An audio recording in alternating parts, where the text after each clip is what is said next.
24 घंटे में ट्रंप मोदी के ऐसे मुरीद हो जाते हैं कि उन्होंने पीएम मोदी को फरिश्ता तक बता दिया। आप ये भी देखिए कि जो ट्रंप खुद को बॉस कह रहे थे, उनके खुद के तेवर नरेंद्र मोदी के सामने आज ढीले पड़े हुए। मैं ये गोदी मीडिया की ये खबरें सुनता हूँ तो मुझे टू टू की आवाजें सुनाई देती हैं।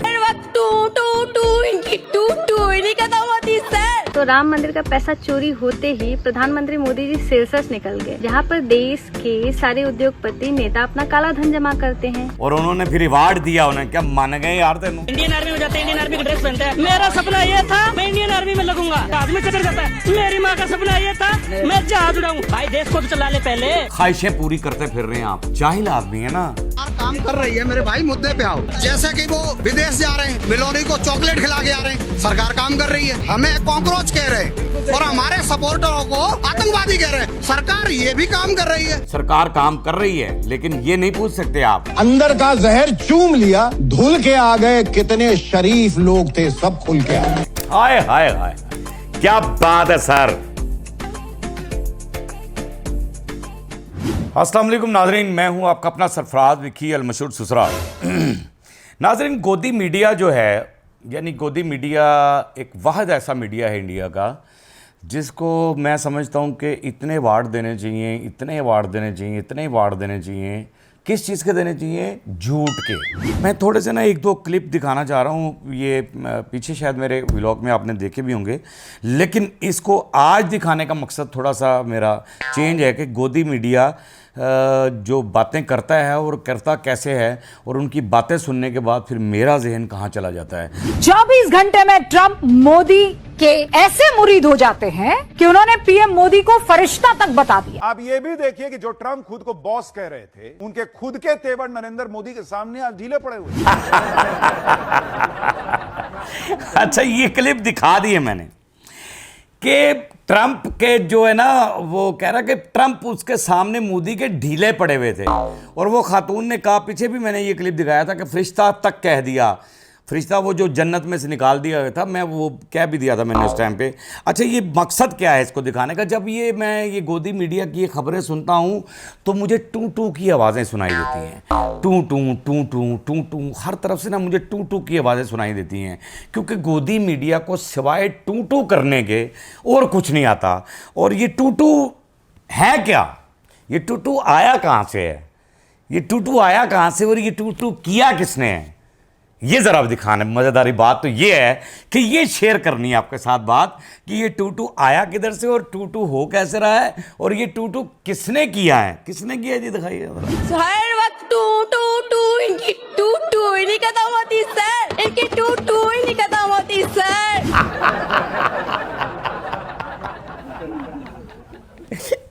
कि टू टू के अलावा इन्हें काम ही कोई नहीं है। ये क्या चाहते हैं सर?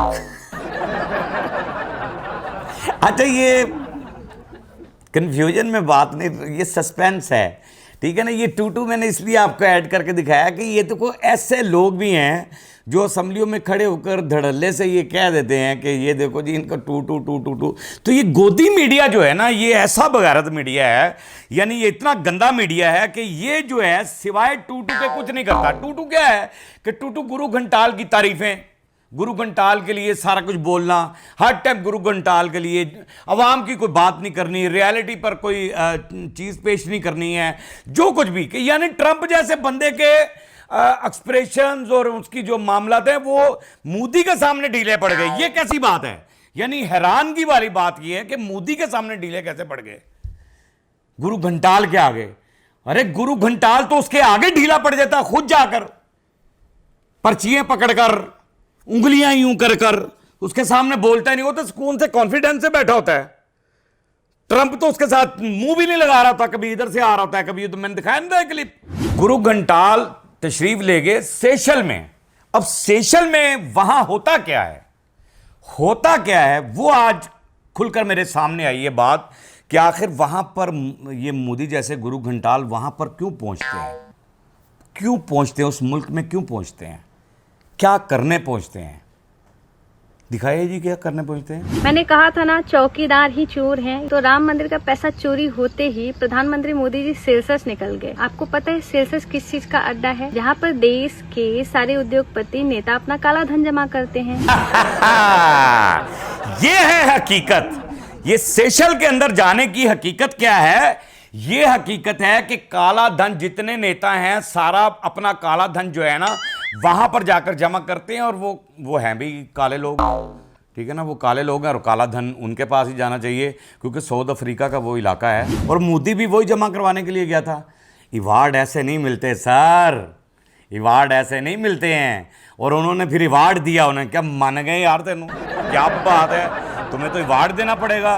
किस तरीके से तुम चोर रास्ते से और ये काला धन लेकर हम तक पहुंच गए, क्या बात है आपकी। इसका अवार्ड दिया उन्होंने फिर उसको कि यार तुमसे बड़ा चोर हमने नहीं देखा, चौकीदार ही चोर हो गया। ये तो कमाल हो गया, ये तो कमाल हो गया। इस चीज़ का अवार्ड दिया। फिर वो जल्दी जल्दी में बना, स्पेलिंग भी ठीक नहीं रहे, बड़ा सोशल मीडिया पे अवार्ड का ये वो बड़ी पड़ारा रोला इंडिया के अंदर ही। तो भाई अब टूटू तो हो गई हर जगह पे, टूटू ये टूटू ही हो रहा है। ये यहाँ मोदी कह रहे हैं कि मेरी माँ की भी ख्वाहिश थी, उनका भी कोई सपना था। क्या सपना था जी? इंडियन आर्मी में जाते हैं, इंडियन आर्मी का ड्रेस पहनते हैं। मेरा सपना ये था मैं इंडियन आर्मी में लगूंगा, आदमी चढ़ जाता है। मेरी माँ का सपना ये था मैं जहाज उड़ाऊं। भाई देश को तो चला ले पहले, बाद में डालियो।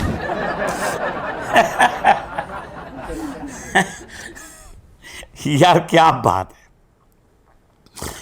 कि आपकी मां का सपना था। अरे भैया पहले अच्छे तरीके से देश तो चला लो। बिल्कुल ठीक कह रहे हैं, देश तो चला लो। देश तो आपसे चल नहीं रहा, यानी आप वहां पर अवाम के लिए तो कोई मामला कर नहीं रहे, अवाम की तो कोई परेशानियां दूर नहीं कर रहे, कोई देश को अच्छे तरीके से किसी जगह पर चला नहीं रहे, हर जगह बदनाम करवा रहे हैं अपने मुल्क को, हर जगह गंदा करवा रहे हैं। वो आपसे चल नहीं रहा। जहाज आपने क्या घंटा चलाना है? जहाज का घंटा चलाएंगे और फिर जहां जाते हैं वहीं की वर्दी पहन लेते हैं। किसी इवेंट में जाते हैं उसकी वर्दी पहन लेते हैं। पता नहीं ये कहां से सीख लिया आपने कि वही वर्दी पा लेनी है। पायलट बन के ये वो ख्वाहिशें पूरी करते फिर रहे हैं आप। जाहिल आदमी है ना। कहते हैं कि जी बड़े बड़े काम किए हैं मोदी काम कर रहा है मुल्क के अंदर, मोदी काम कर रहा है। अब ये आपस में ना थोड़ा सा अंधभक्त और मामला चल पड़ा है और एंकर रोड पे फिर रहा है और उसने सवालात किए हैं, तो अब वो अंधभक्त और दूसरे लोगों में आपस में मुकाबला शुरू हो गया। तो अब उसने काम गिनाए कि क्या क्या काम कर रहे हैं, क्या क्या काम कर रहे हैं जी। काम कर रही है मेरे भाई, मुद्दे पे आओ। क्या काम? हाँ मैं बताता हूँ। जैसे कि वो विदेश जा रहे हैं, मिलोनी को चॉकलेट खिला के आ रहे हैं, सरकार काम कर रही है। हमें कॉकरोच कह रहे हैं और हमारे सपोर्टरों को आतंकवादी कह रहे हैं, सरकार ये भी काम कर रही है। मिलोनी को चॉकलेट खिलाने जा रहे हैं, मिलोडी चॉकलेट खिलाने काम कर रही है सरकार। इससे अच्छा क्या काम हो सकता है? और जाकर वहां पर काला धन जमा करके वहां से अवार्ड लेकर आ रही है। सरकार काम कर रही है, सरकार काम कर रही है। और ये कॉकरोच बोल दिया है, स्टूडेंट यानी नौजवानों को कॉकरोच बोल रही है, और जो इनके विरोध करें और जो इनके खिलाफ बात करें उनको आतंकवादी कह रहे हैं। ये सरकार काम कर रही है, सरकार काम कर रही है, सरकार काम कर रही है। लेकिन ये नहीं देख रही है कि पेपर लीक कैसे हो रहा है। पूछेंगे तो भाई आप गलत हो जाएंगे। वहाँ पर महंगाई कैसे बढ़ रही है ये भी नहीं पूछ सकते आप। सरकार काम कर रही है लेकिन ये नहीं पूछ सकते आप लाइनों के अंदर क्यों लगवा दिया सिलेंडर की, और फलां चीज़ों में क्यों कर दिया, घोटाले क्यों हो रहे हैं, राम मंदिर में झंडा क्यों चोरी हो रहा है, फलां क्यों हो रहा है, ये क्यों हो रहा है, वो क्यों हो रहा है। यानी 15,100 बातें हैं जो पूछ लेंगे हम, और पूछेंगे सवाल करेंगे तो आपको कह देंगे कि ये मुल्क के हक में नहीं है, ये आतंकवादी हैं, ये गलत लोग हैं, ये विरोध कर रहे हैं, फलां कर रहे हैं, ये निकाल दो, ये हिंदुस्तानी ही नहीं है। अवाम अगर आवाज़ उठाती है तो क्यों नहीं बोलने देते, क्यों नहीं बोलने देते जी? इसीलिए मैं कहता हूँ कि देश की सुप्रीम कोर्ट और देश की हाई कोर्ट नपुंसक हो चुकी है। इसी वजह से देश की बोलने की आजादी इतनी कम हुई है। यानी वहाँ की जो आपकी कोर्ट्स हैं, यानी सुप्रीम कोर्ट है, हाई कोर्ट है, फलां है, ये है, वो है, उसको सारा कुछ तो आपने छीन लिया उससे। अब सब कुछ आपने छीन लिया, इसलिए आवाज़ कम हो गई, यानी आवाज़ उठनी बंद हो गई। क्योंकि जहाँ फैसले होते थे, जहाँ पर हक की बात होती थी, वो तो आपने छीन लिया। उनके इख्तियारात को तो आपने पाबंदी लगा दी, और अब अवाम जब आवाज उठाती है तो आप उनको पकड़ लेते हैं, फोन पे धमकियां देते हैं, उनके नंबर ट्रेस करवा लेते हैं, उनके बैंक अकाउंट बंद करवा देते हैं, फलां करवा देते हैं, उनके फिर घरों तक रेड्स होती हैं, छापे पड़ते हैं, उनको उठाकर ले जाते हैं, उनको बिला वजह सजाएं देते हैं। ये असल बात ये है, जब अदलिया आजाद होती है, जब अदलिया आजाद होती है जिस मुल्क की, वहां पर इंसाफ होता है, वहां इंसाफ होता है। ये कितने अच्छे लोग हैं जो पब्लिक के सामने आकर कहते हैं हम आपके लिए बहुत कुछ करेंगे, हम तो बड़े ही साफ लोग हैं, हम तो बड़े ही ये हैं, तो भगवान के लिए हमें चुन लीजिएगा, हमें वोट दीजिएगा, हम ये कर देंगे, वो कर देंगे, ये कर देंगे। तो मैं एक शेर में जो है ना इनकी बात को ख़त्म करता हूँ, वो शेर आपको सुनाता हूँ कि ये कितने के लोग हैं खुल के सामने आ गए हैं। अंदर का जहर चूम लिया, धुल के आ गए कितने शरीफ लोग थे, सब खुल के आ गए। अंदर का जहर चूम कर धुल कर आ गए, कितने शरीफ लोग थे, सब खुल कर आ गए। हाय हाय हाय, क्या बात है सर। ये राहत साहब का शेर है और आपने अपनी ज़ुबानी सुनाया। राहत साहब का ये शेर है, राहत तन्नूरी साहब, क्या बात है यार, क्या बात है। और उन्होंने बड़ी शायरी की है, बड़ी शायरी की है, सियासी शायरी उन्होंने कमाल की है, क्या कमाल की है। और सब कुछ बता देते हैं उसके अंदर ही, वो सब कुछ बता देते हैं और कमाल कर देते हैं। बहरहाल ये शायरियाँ, ये सब कुछ, ये जहाँ को वहाँ पर हो रही है, सारी टूटू तो इंडिया गोदी मीडिया कर रहा है, वहाँ तो होती रहनी है टूटू। लेकिन हमारे यहाँ जो है ना, ये टूटू नहीं हो रही, काम हो रहे हैं, काम हो रहे हैं और बड़े अच्छे काम किए जा रहे हैं, बड़े अच्छे काम हो रहे हैं। अल्लाह करे कि अच्छे ही काम होते रहें हमारे मुल्क में, और हमें ये यकीन भी है कि हमारे मुल्क में अच्छे काम ही होंगे। इसलिए अच्छे काम होंगे कि हमारा मुल्क जो है वो महफूज हाथों में है। हमें ना तो किसी लीडर से कोई लेना देना ना कुछ है, हम सिर्फ ये चाहते हैं कि हमारी हिफाजत करने वाले जो लोग हैं ना, वो सच्चे और खरे लोग हैं, वो दलेर लोग हैं। क्या बात है, उनकी दलेरी को मेरा सलूट है, उनको सलाम है। और मेरे ख़्याल से पूरी कौम जो है ना हमारी, उस दलेरी को सलाम करती होगी कि मेरे हिसाब से कि जो दुश्मन के साथ जो मुकाबला करती है हमारी पाक आर्मी, जो हमारी पाक आर्मी दुश्मन के साथ मुकाबला करती है और हमारी हिफाजत करती है, उस दलेरी की बात कर रहा हूँ मैं, उस दलेरी की बात कर रहा हूँ। तो पाक आर्मी जो है वो हमारे लिए बहुत ही काबिल एहतराम है और हमारा मुल्क उन हाथों के अंदर है, हमारा मुल्क महफूज हाथों में है। अल्लाह उन महफूज हाथों को कायम और दायम रखे, हमेशा कायम और दायम रखे।